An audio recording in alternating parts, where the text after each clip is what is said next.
Hello, all my spooky friends. Welcome back to Hermione's Horror Reviews. Ooh.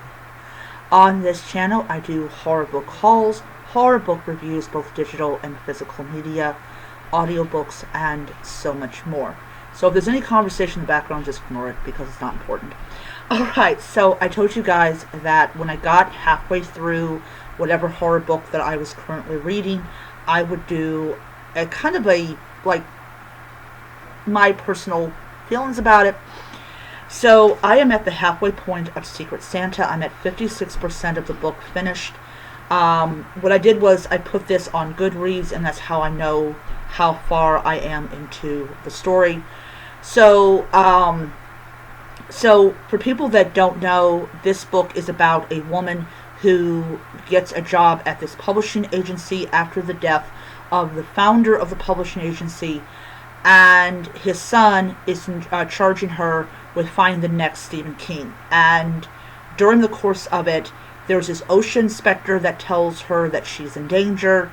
There's a couple things that happen, and then she discovers the company has a tradition known as the Secret Santa. And not shortly after, but maybe a little way into the book, she gets the gift, and it's not exactly a pleasant one. So while she's busy trying to figure out who in the world sent her this gift, she discovers a manuscript called Graveyard Dirt, and she's reading it, and she's like, this is it. This is the book she's like, I smell bestseller. So my impression of the story is that you have a woman who had a job at another publishing agency, but got let go from it, and now she's trying to get another job, and she's going through these motions of like trying to fulfill her promise to find the next bestseller.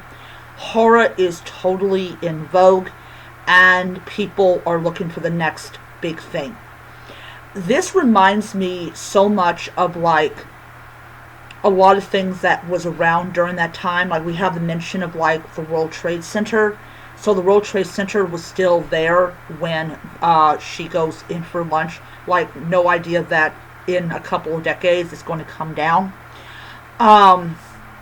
Also, during the time period that this book takes place in, horror was like really, really hot.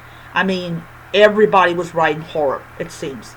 And so you kind of get this feeling that this is the kind of world the author is trying to revisit, is when horror was big. And so it kind of adds to that type of, atmosphere. All right.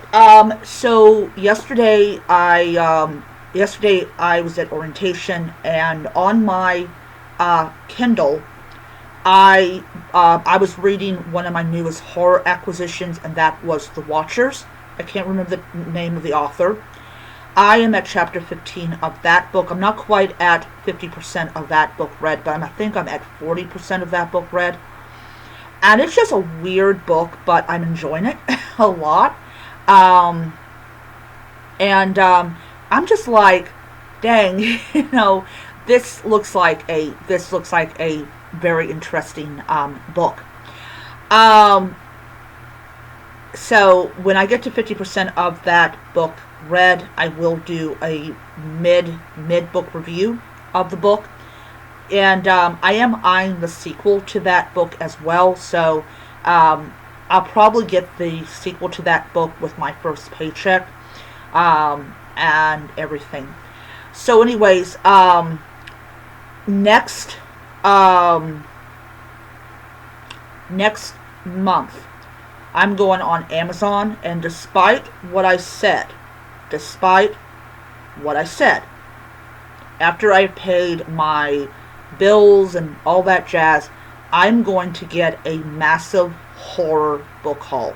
So, I am going to be buying a shit ton of horror books because I absolutely love the genre of horror. And by the way, I want to show this to you guys, so I hope I can get up. looky here, looky here. Oh, oh. It's a cat with Jason's mask on. Oh, I love it. I love it. I'm wearing this to work tonight. Hey, yeah. Alright, so, yeah, I want to shatter any kind of belief that I'm normal. Alright, so I will see you guys around. Bye.